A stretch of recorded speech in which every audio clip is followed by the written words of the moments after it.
Assalamualaikum warahmatullahi wabarakatuh. Salam Jumaat ya. Hari ini 6 hari bulan Mac 2026 Saya bersiaran semula selepas kurang sihat beberapa lama. Batuk pun tak reda dan sebagainya.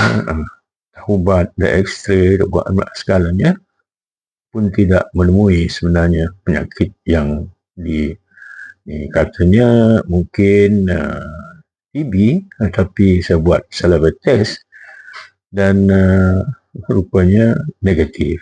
Maknanya batuk tu belum lagi dapat penyakit batuk ni belum dapat diselesaikan hampir sebulan setengah dah pada hari ini. Walau bagaimanapun, kalau kita melayari internet, Facebook dan sebagainya, kita akan terjumpa dan terdengar satu nama, James Chai, mungkin tidak dikenali ramai rakyat Malaysia. Beliau bukan ahli politik, bukan menteri dan bukan juga tokoh korporat besar. James Chai ialah seorang penyelidik dasar dan penasihat ekonomi yang pernah berkhidmat sebagai pegawai khas di Kementerian Ekonomi ketika kementerian itu dipimpinkan oleh Datuk Seri Rafizi Ramli. Tugas beliau apa ya? Tugas beliau bukan membuat keputusan dasar negara tetapi membantu menyediakan analisis dasar ekonomi, menyelaras cadangan projek strategik, merangka idea pembangunan teknologi negara.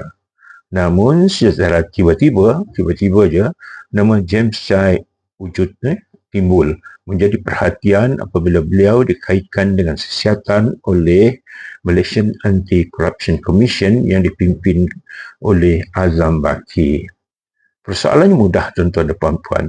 Mengapa seorang pegawai dasar yang relatifnya tidak dikenali boleh menjadi sasaran siasatan besaran?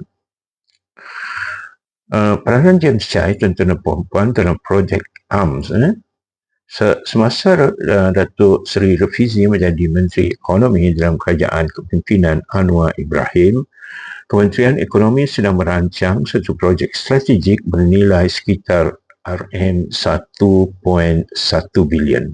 Projek itu melibatkan kerjasama dengan syarikat teknologi global yang bernama Global Arms Holding. Matlamat projek ini adalah untuk membangun ekosistem mereka bentuk chip design di Malaysia, melatih jurutera tempatan dalam teknologi semikonduktor yang maju, membolehkan syarikat tempatan mereka chips berasaskan seni bina ARMS.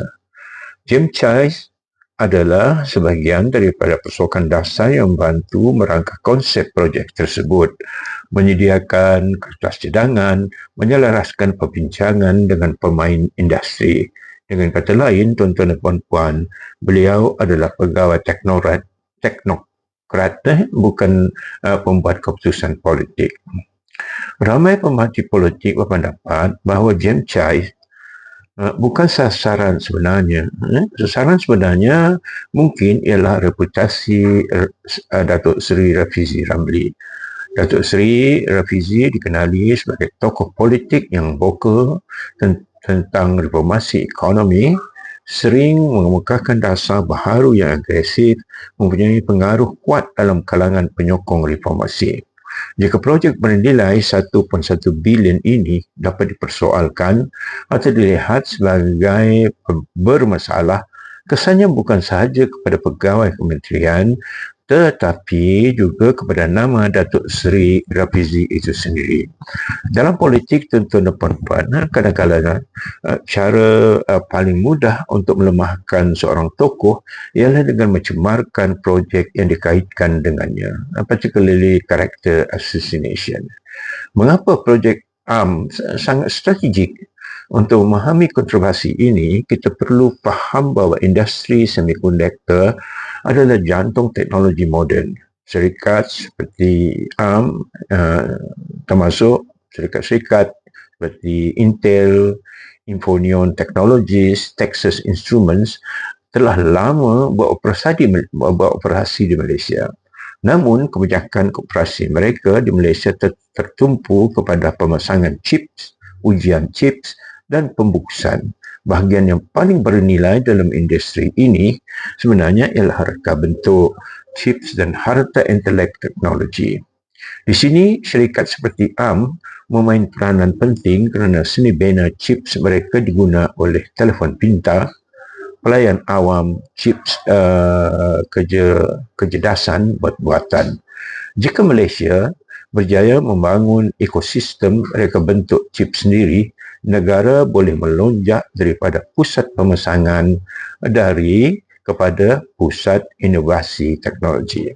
Tuan-tuan dan puan-puan, di Asia Tenggara, negara yang paling dominan dalam sektor reka bentuk chips ialah Singapura.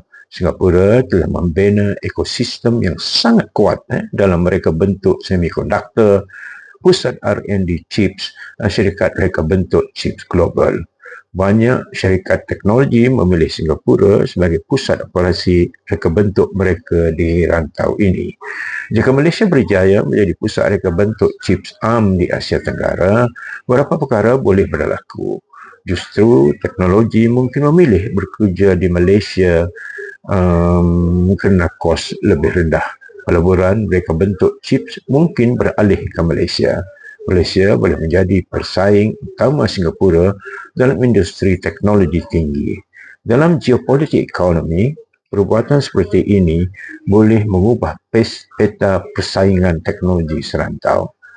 Tuan-tuan dan puan-puan, apabila satu projek itu melibatkan teknologi strategik, pelaburan berbilion ringgit, syarikat global, tokoh politik berpengaruh, ia hampir pasti akan menjadi isu politik besar. Kontroversi yang melibat James Chai, yang kita berbalik pada itu, akhirnya membuka persoalan yang lebih besar. Adakah ini benar-benar sesiatan terhadap seorang pegawai dasar atau ia sebahagian daripada pertembungan politik dan kepentingan dalam menentukan arah masa depan industri teknologi Malaysia? Tuan-tuan dan puan-puan, saudara James Chai mungkin hanya seorang pegawai dasar yang bekerja di belakang tabir. Namun, kontroversi yang menyelubungi namanya menunjuk sesuatu yang lebih besar sedang berlaku, iaitu persaingan kuasa, reputasi politik dan masa depan industri semikonduktor Malaysia. Projek ARMS bernilai 1.1 bilion ini bukan sekadar projek teknologi. Ia berpotensi menentukan sama ada Malaysia kekal sebagai negara pemasang chip atau naik ke tahap negara pencipta teknologi chip di rantau ini. Tuan-tuan dan puan-puan, dan apabila masa depan industri bernilai berbilion-bilion dolar dipertaruhkan, politik hampir pasti akan turut masuk campur. Sila like, subscribe dan share, tuan-tuan dan puan-puan.